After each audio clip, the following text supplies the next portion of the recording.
Welcome to Fashion And with me, Schiavone, Fashion Curator.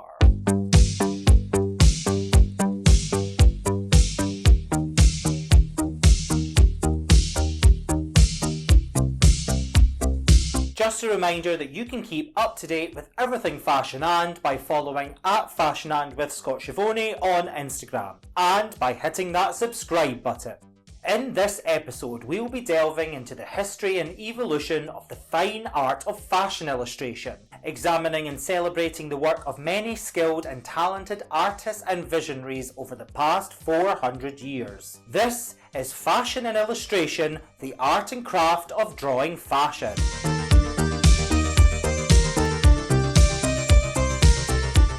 From the Renaissance to the years following the Second World War, fashion illustration enjoyed prominence and success as the primary source of pictorial representation of fashionable dress and accessories. Evolving from the 16th century and reaching its pinnacle in the 19th and early 20th centuries, fashion illustration, like all art forms, has had its highs and lows, its times of triumph and opulence, and times of scarcity and inferior quality. Starting in the late 1930s, the advent of fashion photography began to eclipse the once flourishing art form. However, what set fashion illustration apart from photography was its ability to stand alone as a work of art on its own merit. In this episode, we'll be focusing specifically on depictions of female dress and exploring the art and craft of drawing fashion from the past 400 years, focusing on distinct periods of creativity and those illustrators whose style and flair reinvigorated this most creative art form. The themes of this episode are Renaissance representations, from royalty to revolution, opulence revived, a new direction, and drawing fashion. Fashion drawing as a genre was slow to develop. During the Renaissance, a period of growing richness and grandeur in women's and men's dress, most clothing was created and not designed. Drawings and prints done at the courts of Europe were used to illustrate the latest styles being worn by the grand and famous. These images were distributed among the wealthy middle classes, merchants, traders, and skilled workers such as tailors, who began presenting themselves differently. Many began to use their fashionable appearance to impress clients and upgrade their social position. In 1587, Jost Ammon created Gynæceum, or the Theatre of Women, which contained many woodcuts illustrating the female costumes of all the principal nations, tribes and peoples of Europe. These early depictions of fashionable dress were clumsy and lacked the finesse required to inspire the fashionable elite. CESARE VECELLIO and his book Habiti Antiche, published in Venice in 1590, provided a new level of representation by giving some much needed artistic flair and magic. Vecellio's book depicted the fashionable styles of Venice, as well as peasants' costumes, the dress of noble women of Bohemia and England, court dress from France and Spain, and German aristocrats. It was a publishing sensation and was one of the first books to bring together vivid descriptions and accurate depictions of world costume throughout history. During the late 17th and early 18th centuries, the Bonnard brothers, Henri, Robert, Jean-Baptiste and Nicolas, excelled in fashion engraving, and in particular the invention of the fashion portrait depicting the main protagonists of the French court of Versailles. Their fashion prints, which reflected with unusual accuracy the changing modes of the day, circulated throughout Europe, cementing the French court's reputation as the height of fashion. These prints are the best source for gaining knowledge of fashions under the rule of Louis XIV. By the latter half of the 18th century, inspired by English fashion illustrations of 1771, which showed the simpler styles of dress worn by English aristocracy whilst relaxing on their country estates, Marie Antoinette initiated a new, liberating summer style that became known as the chemise à la reine. By 1778, the fashionable French painters Claude-Louis Désiré, Pierre-Thomas Leclerc and François-Louis-Joseph Watteau had been commissioned to create fashion illustrations for the publication La Galerie de Mode. The illustrations were made from finely made copperplate engravings, created by skilled artisans from original drawings, and then carefully and beautifully hand-coloured. The artist paid a great deal of attention to the elaborate hairstyles and hats, decorated with jewels, trinkets, exotic feathers, and other frivolous novelties. What fashion illustrations during this period revealed was the shifting of fashion leadership from the court of Versailles to the men and women of Paris. The French Revolution proved to be a turning point for French fashion. Post-revolution, fashion rejected the opulent trappings of the Ancien Regime. Fashion was reduced to unstructured columnar slips of fine muslin, which looked like it had been draped directly onto the naked body, a look championed by fashion's aristocratic subculture, les merveilleuses. In 1797, Le Journal des Dames et de Mode began its long and illustrious reign. Its excellent costume parisienne fashion illustrations quickly helped make Paris and fashion inextricably linked.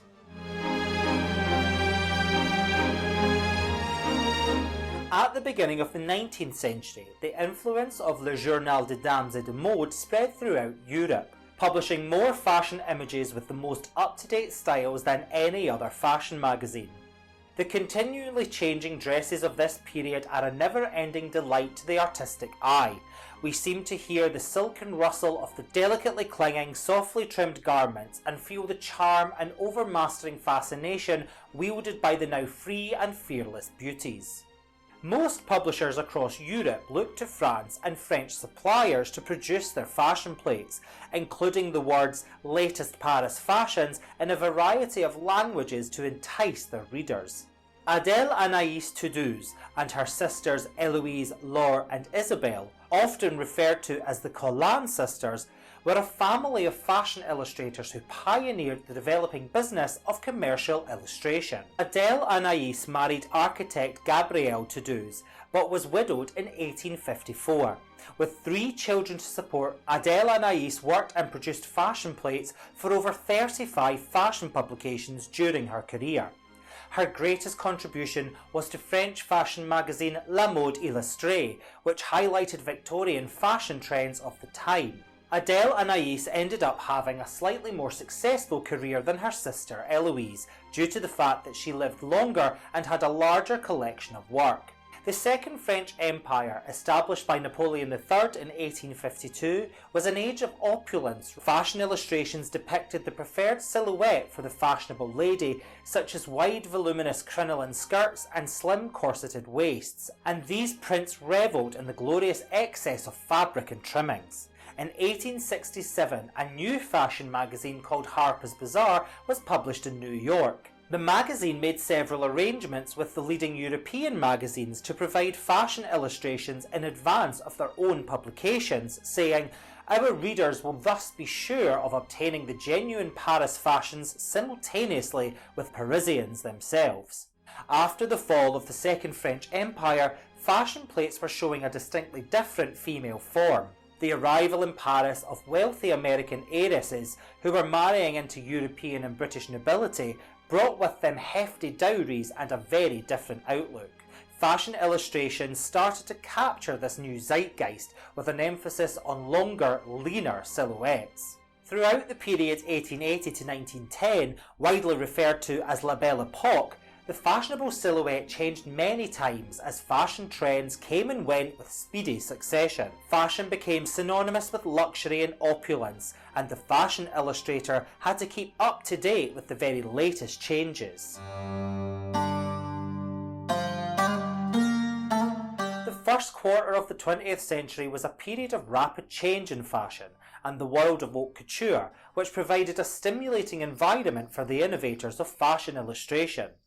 In 1908, Paul Poiret, fashion's pioneer of the Orientalist aesthetic, saw the need for a more expressive and interesting way to communicate his designs. Believing that fashion, like art, should be constantly changing to reflect the zeitgeist, Paul Poiret hired artist Paul Aribe to illustrate La Robe de Paul Poiret. Poiret's book, made in homage to all the great ladies of the whole world, contained 10 full-page illustrations of Poiret's gowns, all illustrated by Arib. Part and parcel of its success was the reintroduction of a centuries-old hand stenciling technique known as pochoir, a technique which appealed to the couturiers who were disenchanted with the machine-printed, mass-circulated fashion publications that dominated the previous century. Pochoir used stencils, multiple plates and layers, which allowed for colours to be built up and gradually nuanced according to the artist's vision. Paul Arib's highly stylised rendering of Poiret's brightly coloured empire-waisted gowns were more akin to Japanese woodblock prints. However, Pochoir perfectly captured the vibrancy and colour palette of Poiret's aesthetic and set a new precedent for the depiction of fashion. In 1911, Poiret teamed up with Georges Lepape to publish the bigger and more ambitious Les Choses de Paul Poiret. Lepape took a more sensual approach to Poiret's designs, reiterating the Oriental style and influence of his creations. Lepape used the possibilities of pochoir to its full capacity. Each plate was a source of fantastic colour and visual delight. Launched in 1912 by the publishing visionary Lucien Vogel, the Gazette du Bon Temps ran for 13 years until 1925. When fashion becomes an art, a fashion magazine must itself become an arts magazine. It will offer on the one hand the most recent models to emerge from the atelier of the Rue de la Paix, and on the other hand, in the painter's watercolours, that fashion sense, that charming and bold interpretation that is their hallmark. Gazette had exclusive contracts with leading Parisian couture houses such as Paul Poiret, Jean Paquin and Worth, which meant that the couturier's designs could not be found in any other publication. More than 80 illustrators contributed to Gazette over its 13-year run, infusing it with a broad variety of styles, but my favourite has to be the fantastical dreamscapes created by Georges Barbier. Georges Barbier, also a pioneer of the Orientalist style, was one of the leading fashion illustrators during this period and well into the 1920s. Bridging the aesthetic movements of Art Nouveau and Art Deco, Barbier distilled an economised line and form to create stylised but elegant works of art. His figures epitomise the quintessential elements of the 1920s, with their strong yet lithe forms. Barbier's women embodied the notions of female beauty and grace of the time. His superb draftsmanship, colour sense and ability to infuse freshness into historic influences kept Barbier at the forefront of the alliance between art and fashion. In the 1930s, fashion illustrators had to try to compete with the advent of photography. Vogue and several other magazines were signalling the end of the reign of the illustrator when they began to use photographic covers. Despite this, the resilient fashion illustrators still managed to make their mark on fashion history. Christian Bérard was a flamboyant figure. He was an adventurous colourist with a free style that highlighted elegance without severe delineation, bringing an ethereal quality to his work, but always concentrating the viewer's attention on what he considered to be the essence of a garment.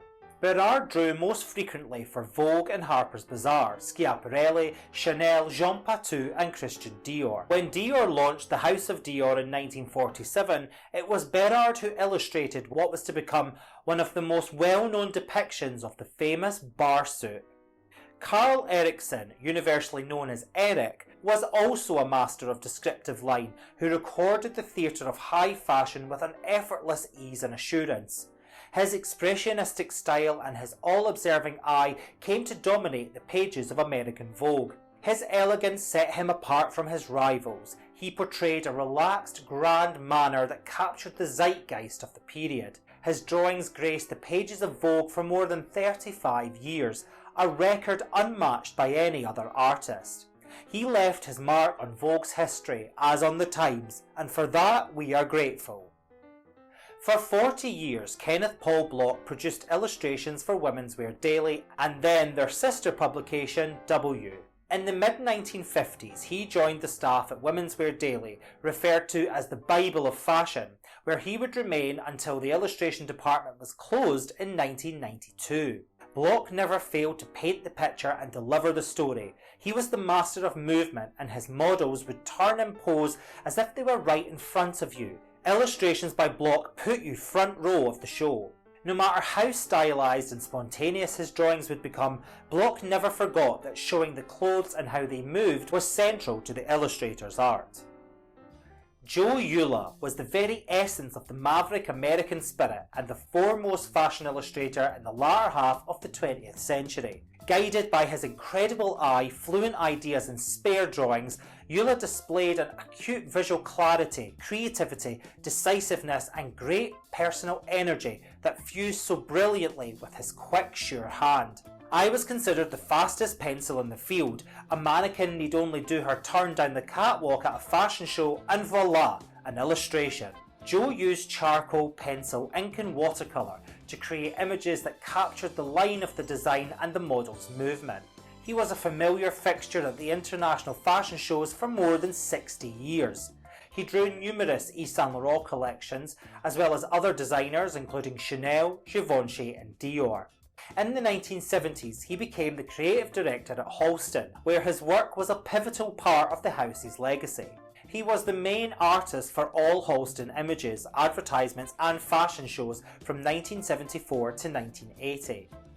During the 1980s, Tony Viramontes was a tour de force in fashion illustration, a master of descriptive line who captured the pulse of the 1980s so effortlessly. His sweeping, hedonistic images reflected the new wave energy of the decade. He favoured androgyny, men in eyeliner and powerful women, fascinated with fashion from a very early age. For Viramontes, there was nothing apologetic or faint-hearted in his approach and attack on fashion. His models were forever in motion, and there was something defiantly high fashion in his aesthetic. In his very short career, Viramontes did campaigns for major fashion houses. He also drew editorial pages in the entirely illustrated fashion magazine Le Mode en Peinture and for British Vogue. Tony Viramontes' influence is so great and his style so powerful that they have left their mark on the period and on fashion. His images will remain symbolic of the 1980s but have almost become classic examples of a timeless modernity. More recently, David Downton has established a reputation as one of the world's leading fashion artists. The Financial Times first commissioned Downton to illustrate the couture shows in Paris in 1996. It was then that he began to really explore the world of fashion illustration, saying it felt like he'd been given the keys to a magic kingdom. As well as fashion illustration, Downton also draws portraits from life of some of the world's most beautiful and iconic women, including Dita Von Teese, Erin O'Connor and the fabulous Joan Collins. His signature black ink and watercolour renderings of fashion and the fashionable elite have become somewhat of a trademark. His illustrations are some of the most recognisable, and his classically elegant yet highly contemporary images have been a key factor in the revival of interest in the tradition of fashion illustration. From the Renaissance to the years following the Second World War, fashion illustrations enjoyed prominence and success as the primary source of pictorial representation of fashionable dress and accessories. Throughout history, fashion illustration, like many other art forms, has had its highs and lows, its times of triumph and opulence, and its times of scarcity and decline. Fashion illustration offers a greater sense of movement and fluidity than the fashion photograph. For over 400 years, the art and craft of drawing fashion has continually reminded us of the hand and mind of the fashion illustrator, capturing a moment in time and offering a unique interpretation of a garment or designer's aesthetic. Filtered through the idiosyncratic vision of an artist, fashion illustration continues to live on and remains a visual luxury elevated to the realms of fine art. Well, that's it for the creative and illustrious history of fashion and illustration, the art and craft of drawing fashion. I'll see you next time, but before you go, don't forget to subscribe to Fashion And with me, Scott Schiavone, Fashion Curator.